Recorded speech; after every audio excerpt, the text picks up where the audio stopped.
Miren, el día de hoy vamos a hablar sobre un tema que se llama el espacio dual.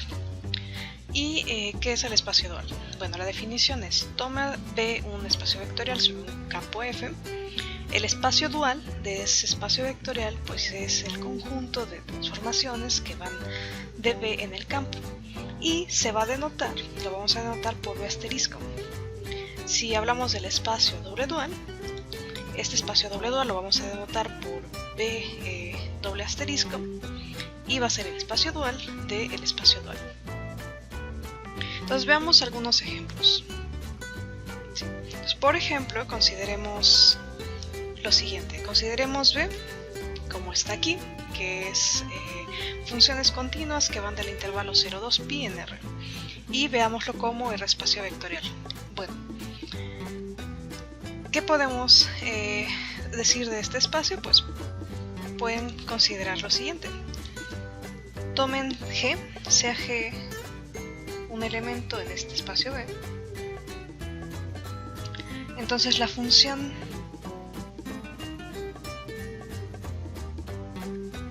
h, que voy a definir de B en R, dada por a una función f, la vamos a enviar a esto, a la integral por esta constante de 0 a 2 pi de f de t por g de t.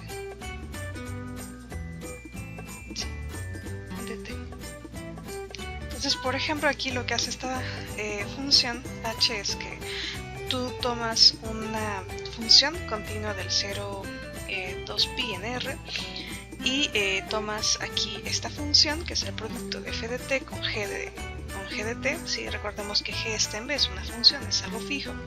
Entonces esto, cuando calculamos esta integral, pues esto cae en el campo y es lineal. Por lo tanto, este elemento h está en el espacio dual. Entonces notemos que h está aquí y esto por definición es el espacio dual. ¿Ok? Muy bien, veamos otro ejemplo.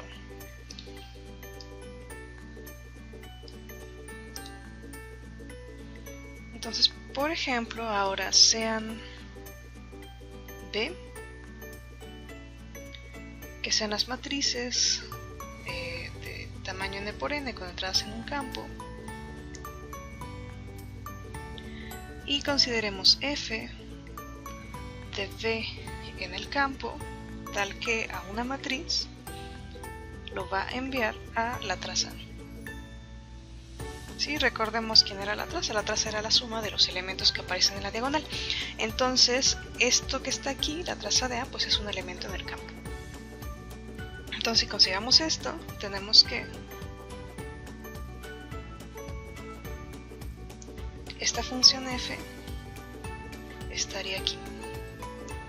Es una transformación lineal que va de B en el campo, entonces está en el espacio dual.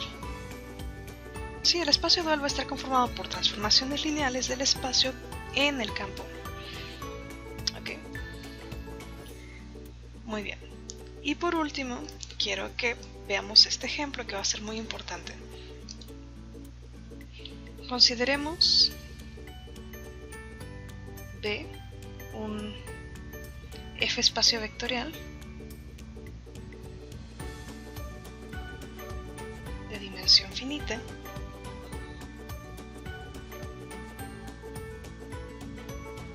y sea beta igual a x1, x2 hasta xn, una base ordenada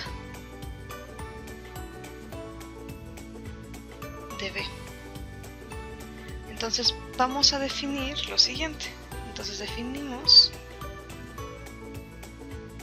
para un i entre 1 y n lo siguiente. Voy a definir una función que voy a llamar fi, que va a ir de v en el campo, y lo que va a hacer es que a un elemento, a un vector x, lo va a enviar a i, ¿sí? Donde i es el escalar que acompaña la combinación lineal que obtenemos de x con esta base, ¿sí? Justo al xi. Es decir,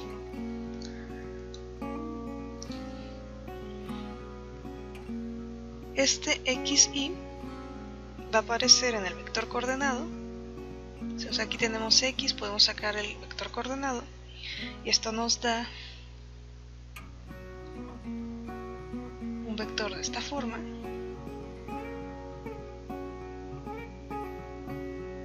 ¿Sí? Este es el vector coordenado.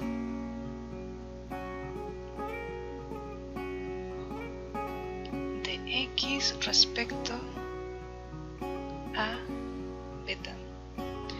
Y lo que hace esta función fi es justo fijarse en el escalar que acompaña a xi. ¿Ok? Es decir, a x lo escribimos como combinación lineal de la base que nos dieron, entonces le va a corresponder aquí un a1x1 más a2x2 más así sucesivamente hasta a y xi más y terminamos hasta a n xn.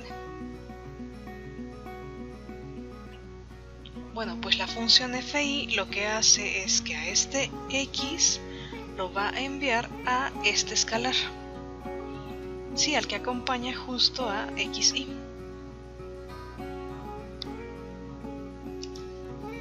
Bien, entonces vamos a hacer unas observaciones sobre esta última función que les di. Bueno, esto es lineal, esta es una transformación lineal y va de v en f, entonces cada fi va a ser un elemento en el espacio dual.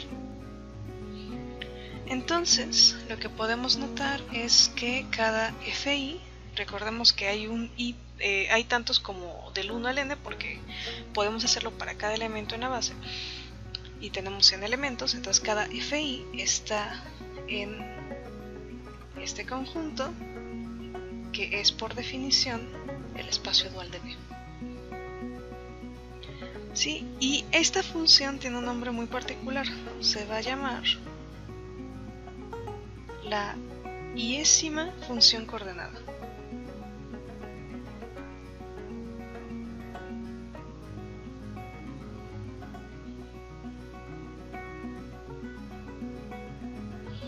Con respecto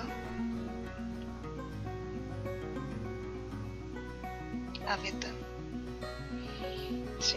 Entonces, en particular, tenemos lo siguiente.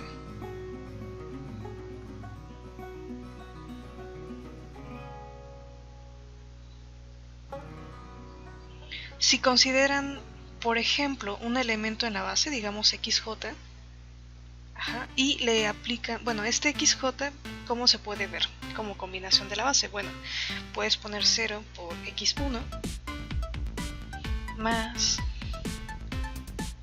podemos seguir así hasta que llegues a 1 por xj más 0 por xn, ¿no? O sea, la combinación que nos da el xj la podemos ver así como pon un 1 en xj y en los demás xis pon ceros. Entonces, cuando calculamos la función fi, xj en fi, ¿qué nos tenemos que fijar? Pues nos tenemos que fijar en su combinación, que es la que está acá arriba. Y la función fi lo que hace es, se fija en el coeficiente que acompaña, ¿no? Entonces, por ejemplo, si es fi, me tengo que fijar en el coeficiente que acompaña xi. Entonces, por aquí, en lo que enmarqué, pues va a estar xi. Entonces, por ejemplo, si xi coincide con xj, entonces aquí tendría que poner un 1. Pero si no, si es otro i distinto de j, pues entonces tendría que poner un 0. Es decir, cuando tengo fi, xj y lo evalúo en fi, pues me va a dar esto, la delta de Kronecker, ¿no? Sí, donde delta ij es la delta de Kronecker. ¿sí? Vale 0 cuando son distintos y vale 1 cuando son iguales los índices.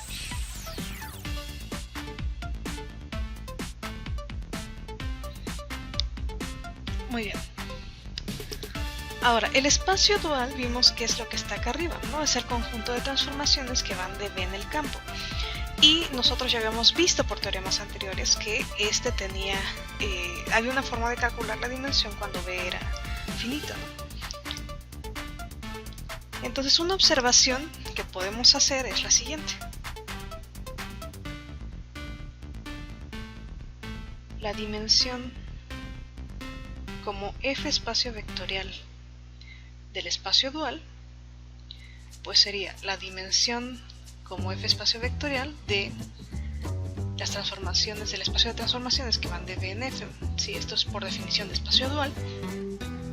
Y esto lo habíamos calculado como la dimensión de B por la dimensión de F, ¿sí? Ambos como es F espacios vectoriales. Pero la dimensión de F como F espacio vectorial es 1, entonces esto es igual a n por 1, que sería n. Y n pues coincide con la dimensión de B. ¿Sí? Entonces de aquí obtenemos que el espacio dual tiene la misma dimensión del espacio original. ¿Sí? Y también por resultados anteriores habíamos visto que cuando eso pasa es porque son isomorfos, ¿no? Son isomorfos, sí, solo sí, tienen la misma dimensión y es lo que estamos obteniendo aquí arriba. Entonces, por lo tanto,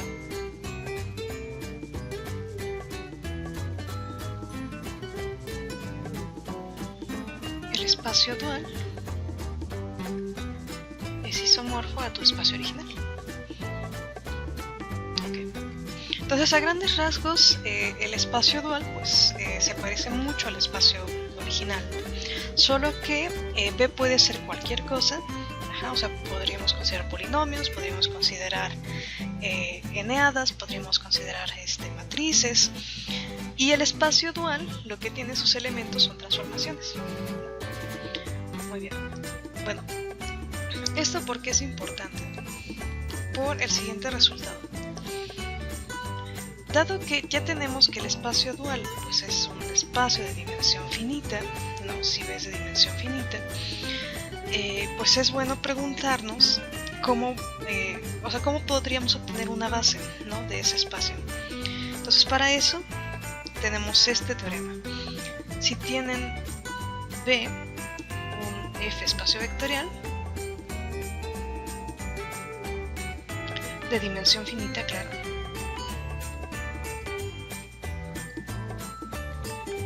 y supongan que tienen una base ordenada, beta, que la escribimos así como x1, x2, hasta xn. Si tomamos las funciones que definimos antes, cada fi con i entre 1 y n,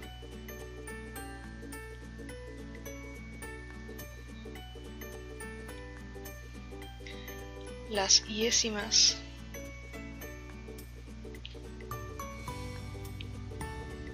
funciones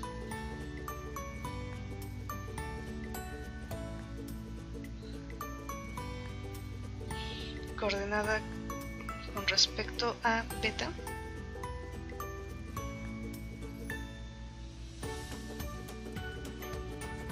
y si consideramos b asterisco como esa colección, o sea, juntamos todas las FIs desde 1 hasta n, lo que obtenemos es que este conjunto, el beta asterisco, pues va a formar una base del espacio dual. Entonces, beta asterisco es una base ordenada, sí, respetando el mismo orden que tenía beta con los índices de el espacio dual. Sí, entonces de una base en B pues podemos obtener una base en el espacio dual.